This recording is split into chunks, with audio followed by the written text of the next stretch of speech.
We know that sales is the lifeblood of every company. And today, business coach Kevin Aries gets to share with us a key important element to sales that we all are guilty of forgetting to do. Let's have a listen. Kevin, share with us why business coaching for you? So I have a background in kind of corporate, I suppose. You know, I've worked for Esso and IBM for many years. I later ran my own business, and I had when I was running my own business, I had some business coaching from an action coach. Really enjoyed that. You know, found that super useful. Kind of started to see like, what is this coaching thing? Because as you know, it's not very well understood. What is that?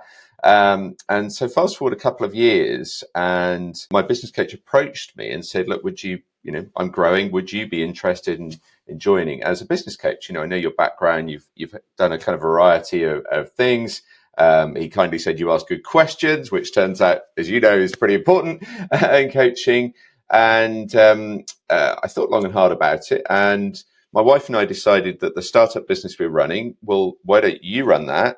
And I'm going to try this coaching thing because I think it just sounds like, oh my goodness, this is a really good fit. And I think what it really speaks to is my why. What gets me up in the morning, I just really like helping people, I guess. I can't help myself. Oh, you should try this. Or, you know, it really motivates me when people do well, you know. And if you look at one of the businesses I did before was I had a business helping companies close big deals, and it was just real buzz for me to help. They're literally helping them win big deals, you know. So that just really motivates me. I love helping. Love it when businesses do well, and especially now get to support my local economy. And so when you were getting coaching in your own business, what were some of the key things that your coach really helped you with? I think for me, it was, and I kind of now I know the Action Coach framework a bit better. I think it's one of those things that kind of slow down to speed up a bit. There's some things that needed fixing. You know, I'm well aware of what I'm good at and what I'm not so good at. Like one of the things I think a lot of people would resonate with this is, just you need to spend more time on sales activity, and that kind of kick up the backside to just go do a lot more sales activity. Things like default diary. I kind of see myself as a bit more of an innovator, so I find it very easy to jump on the shiny and the kind of day-to-day grind of running a business. It's not so much, right? So and that's really helpful. That's kind of what a coach is there to do, to make you do boring stuff as well that is going to grow the business, right? Not just kind of get distracted. And I suspect an awful lot of small business owners, or maybe large business owners as well, can resonate with that, right? It's so easy to do lots of activity that isn't really moving the business forward. It's not really getting you to where you want to go. So why sales for you? How did that come about? And then I want to dive into kind of the key elements of success when it comes to sales. I didn't see myself as a salesperson, but I sort of gradually, I didn't really see myself as a storyteller either, which is funny. I didn't really enjoy English at school, and very much sciences and engineering and that sort of thing. And then I sort of found myself running this business that really requires a lot of storytelling. Now, the great thing about that was that I had a professional scriptwriter, but you learn an awful lot from him along the way about like what works, what resonates. And I think whether it's, and obviously I had to sell, I learned in the process of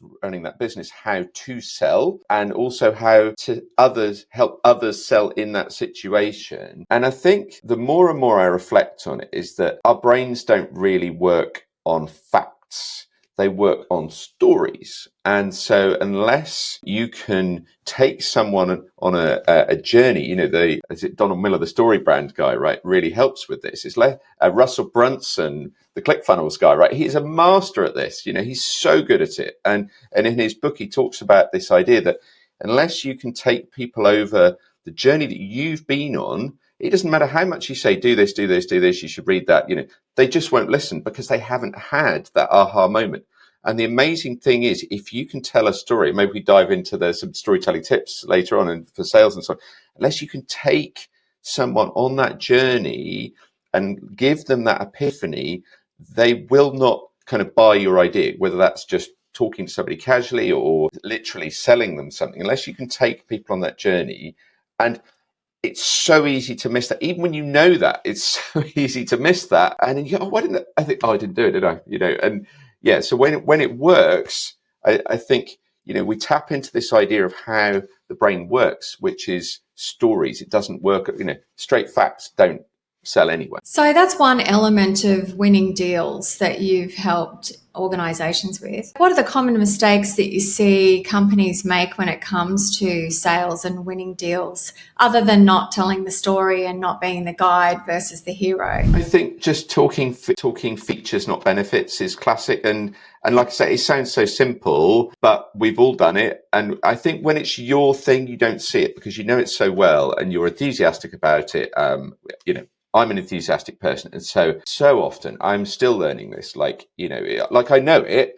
I teach other people it. In fact, just this week, right? I did my LinkedIn post. Hey, I've joined ActionCOACH. I shared it with a few other action coaches and said, hey, can you support me? And somebody really kindly pointed out it was all me. And I was just like, the why bit had gone down the bottom. Done it again. You don't see it when it's your own thing. It was so kind. I was so pleased with the feedback. I quickly switched it round. I got the why and I'd got that I help people, but I'd really led with, I've done this and so on. Now, there was a reason for that because a lot of my contacts currently see me as something else, and now I'm this new thing. So I wanted to position myself as to me as a small business owner. Why is he, why has he got the credentials to be a business coach? But I had done all this other stuff that they probably didn't know about because why would I have shared it with them? Perhaps qualifies me hopefully a bit better than they might think it does. Do you know what I mean? So that I think but it's still ultimately more about my kind of, we all get that little bit of imposter syndrome and me trying to, come on, I can do this, rather than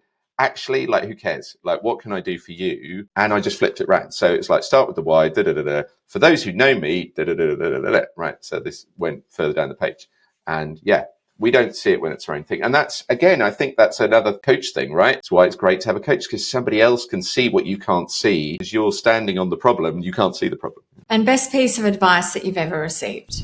Oh, I didn't know you were going to ask me that. That's a good one. Environment dictates performance. I think who you hang out with, because I'm reading another amazing book at the moment called The Big Leap, and about how we have all these programs, these stories, if you like, running in our head from our childhood that we don't even realize that we run.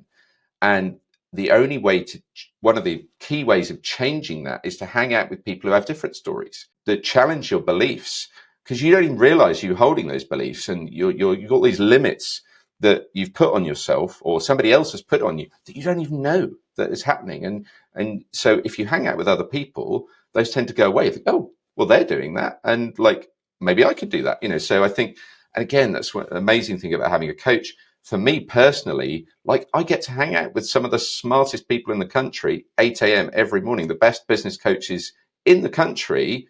This morning, after this, I'm straight on with Frank Dick, one of the top performance coaches in the world on a Zoom call. How amazing is that? So I get to hang out with seriously motivating, smart people every day as a coach. So we live this stuff as action coach, as you well know. It's not just, oh, we've done the course, right, off we go into the world. We're being coached all the time. Hats off to you for committing to your learning by listening to this podcast. And if you'd like some help implementing some of these strategies, then click the link in the description to find your local action coach. They can help you put these strategies into action and take your business and your life to the next level. In the meantime, like and subscribe so that you're the first to get our next episode. We'll see you soon.